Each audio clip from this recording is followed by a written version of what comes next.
আমি গৰুৰ মাংস খাম পৃথিৱীত এনেকুৱা কোনো শক্তিয়ে জন্ম হোৱা নাই আমাক গৰুৰ মাংস বন্ধ কৰিবলৈ অসমৰ ভিতৰত যিমান হোটেল ৰেষ্টুৰেণ্ট আছে এইবিলাক যে গৰুৰ মাংস বন্ধ কৰিছে সেই মানুহসকলে কেনেকৈ কি কৰি খাব আমি গৰুৰ মাংস খাম না মুৰ্গীৰ মাংস খাম না কণী খাম না ডিম খাম এটা মোৰ পাৰ্চনেল চইচ হয় এইটো হিমন্ত বিশ্ব শৰ্মাৰ চইচ নহয়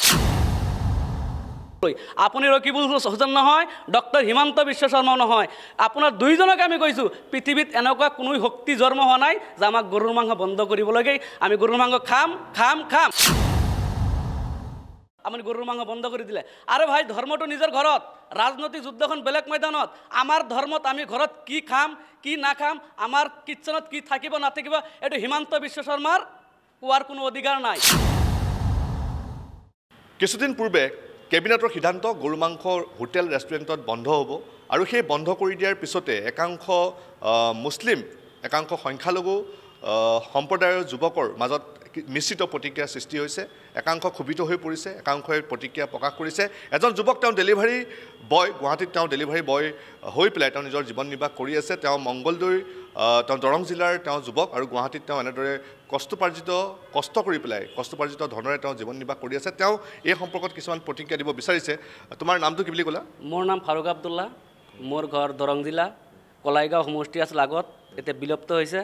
টংলা সমষ্টি পৰিছে নতুনকৈ ভেৰবিৰিবিল গাঁও পঞ্চায়ত গৰু কেবিনেটৰ যোনটো সিদ্ধান্ত যে গৰু মাংস যিহেতু নিষিদ্ধ কৰা হৈছে হোটেল ৰেষ্টুৰেণ্টত নিষিদ্ধ কৰা হৈছে ৰাজহুৱা স্থানত নিষিদ্ধ কৰা হৈছে কি ক'বা তুমি কি ক'বা আমি কেইদিনমান ধৰি অসমৰ প্ৰেক্ষাপট বা ছ'চিয়েল মিডিয়াত আমি দেখিছোঁ হিমন্ত বিশ্ব শৰ্মা ডাঙৰীয়াৰ যি কেবিনেটৰ যি সিদ্ধান্ত লৈছে গৰুৰ মাংস বন্ধ কৰাৰ কাৰণে ইয়াত এটা মোৰ ক'বলগীয়া বহুত কিবা কিবি আছে আজি কেইদিনমান আগত ডক্টৰ হিমন্ত বিশ্ব শৰ্মা ডাঙৰীয়াৰ চৰকাৰ যি কেবিনেটত যি সিদ্ধান্ত লৈছে এই সিদ্ধান্তত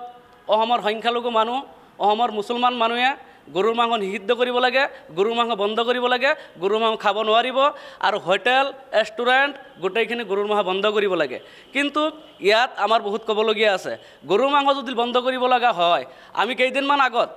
যি চামগুৰিৰ উপ নিৰ্বাচন হৈ গ'ল চামগুৰিৰ উপ নিৰ্বাচন হোৱাৰ পিছত বিজেপি আৰু ৰকিবুল হুছেইনৰ কংগ্ৰেছ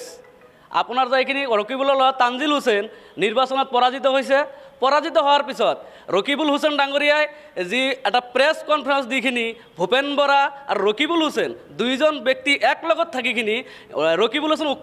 উত্থাপন কৰিছিলে যে বিজেপি চামগুৰিত নিৰ্বাচনী জিকিছে গৰুৰ মাংস মিয়া মানুহক খুৱাইখিনি গৰুৰ মানুহ ভক্ষণ কৰিখিনি বিজেপি জিকিছে আমি ৰকিবুল হুছেইনক প্ৰত্যাহ্বান জনাইছোঁ আপোনাৰ দেউতাই আছিল 10 বছৰ চামগুৰি সমষ্টিত বিধায়ক হৈ আছিল আপুনি 24 বছৰ চামগুৰিত বিধায়ক হৈ আছিলে কিন্তু 24 বছৰ আপুনি কি গৰুৰ মাংস খুৱাই নিৰ্বাচন জিকিছে নেকি যদি জিকিছে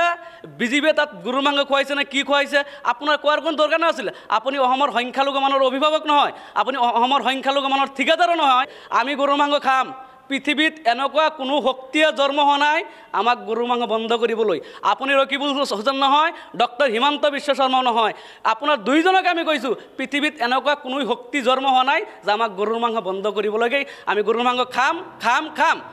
নাম্বাৰ 2 অসমৰ ভিতৰত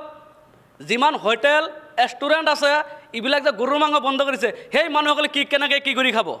ইয়াতো হোটেল কৰি আছে নিজৰ পৰিয়াল মেইনটেইন কৰি আছে নিজৰ ল'ৰা ছোৱালীক উচিত শিক্ষিত কৰি আছে এখন বিজনেছ কৰি আপুনি হোটেলত গৰুৰ মাংস বন্ধ কৰিছে ৰেষ্টুৰেণ্টত গৰুৰ মাংস বন্ধ কৰিছে এই মানুহখিনি যাব ক'ত অসমত ইমান নিবনুৱা আছে অসমত ইমান সমস্যা আছে আপুনি কোনো সমস্যাৰ কথা ভাবা নাই হোটেল ৰেষ্টুৰেণ্টত আপুনি গৰুৰ মাংস বন্ধ কৰি দিলে আৰু ভাই ধৰ্মটো নিজৰ ঘৰত ৰাজনৈতিক যুদ্ধখন বেলেগ ময়দানত আমাৰ ধৰ্মত আমি ঘৰত কি খাম কি নাখাম আমাৰ কিটচেনত কি থাকিব নাথাকিব এইটো হিমন্ত বিশ্ব শৰ্মাৰ কোৱাৰ কোনো অধিকাৰ নাই আমি গৰুৰ মাংস খাম না মুৰ্গীৰ মাংস খাম না কণী খাম না ডিম খাম এটা মোৰ পাৰ্চনেল চইচ হয় এইটো হিমন্ত বিশ্ব শৰ্মাৰ চইচ নহয় আমি গৰুৰ মাংস খাম 14খন হিমন্ত বিশ্ব শৰ্মা আহিলেও আমাক কেতিয়াও বন্ধ কৰিব নোৱাৰে এটা ৰাজহুৱা স্থানত যেহেতু বন্ধ কৰিছে ৰাজহুৱা স্থান মানে ধৰি লওক যদি কিবা বিবাহ অনুষ্ঠান হয় তেতিয়াও আপোনালোকে গৰু মাংস খুৱাব নোৱাৰিব কিছুমান ঠাই আছে য'ত আপোনাৰ ৰাজহুৱা যেটো বিবাহ অনুষ্ঠানৰ যেটো ৰাজহুৱা অনুষ্ঠানৰ ভিতৰতে ধৰা হয় তেতিয়া তাতো আপোনাৰ গৰু মাংস পৰিবেশন কৰিব নোৱাৰিব আপোনালোকৰ কিছুমান ধৰ্মীয় অনুষ্ঠান আছে যোনবোৰ আপোনালোকৰ ক'বাত খেল পথাৰত বা ক'বাত পথাৰৰ মাজত ধৰ্মীয় অনুষ্ঠানত আপোনালোকে খুৱায় গৰু মাংস খুৱায় তাতো এটা যেটো নিষেধাজ্ঞা আহি গ'ল গতিকে সেইটো ক্ষেত্ৰত কি ক'ব আপোনালোকৰ মুছলিম সম্প্ৰদায়ে সেইটো কেনেদৰে চাইছে ইয়াৰ আগতে হিমন্ত বিশ্ব শৰ্মা ডাঙৰীয়া এটা কেবিনেটৰ সিদ্ধান্ত লৈছিল যে গৰু কাটিব পাৰিব কিবা নিয়ম কাৰণ কিবা এছঅপি এটা বান্ধি দিছিল যে মন্দিৰ বা মাদ্ৰাছা কোনো ধৰ্মৰ যদি আঘাত নালাগে এনেকুৱা ঠাইত আপোনালোকে খাব পাৰে কিন্তু য'ত নেকি ডাইৰেক্ট মুছলমান মানুহ আছে এটা পঞ্চায়ত বুলি কয় এটা ফৰ এক্সাম্পল দলগাঁও সমষ্টি দৰং জিলাৰ দলগাঁও সমষ্টি ফৰ এক্সাম্পল শামটিল্লা গাঁও পঞ্চায়ত আপোনাৰ পাণবাৰী গাঁও পঞ্চায়ত ভেৰবিৰি বিল গাঁও পঞ্চায়ত এইবিলাক অঞ্চলত ডাইৰেক্ট মুছলমান মানুহ তাত কোনো হিন্দু ভাইও নাই আদাৰ্ছ কোনো ধৰ্মৰ মানুহ নাই তাত গৰু মাংস কাটিলে আমাৰ অসুবিধাটো ক'ত হিমন্ত বিশ্ব শৰ্মা 2024 আৰু পঞ্চায়ত নিৰ্বাচন লক্ষ্য ৰাখি এইখিনি কাম কৰিছে পঞ্চায়ত গাদী 26ত নিজৰ পাৱাৰত আহিব গাদী দখল কৰাৰ পিছত এইবিলাক ৰাজনীতি সব গুচি যাব নিজৰ ৰাজনৈতিক মুনাফা আদায় কৰাৰ কাৰণে হিমন্ত বিশ্ব শৰ্মা এইখিনি কাম কৰিছে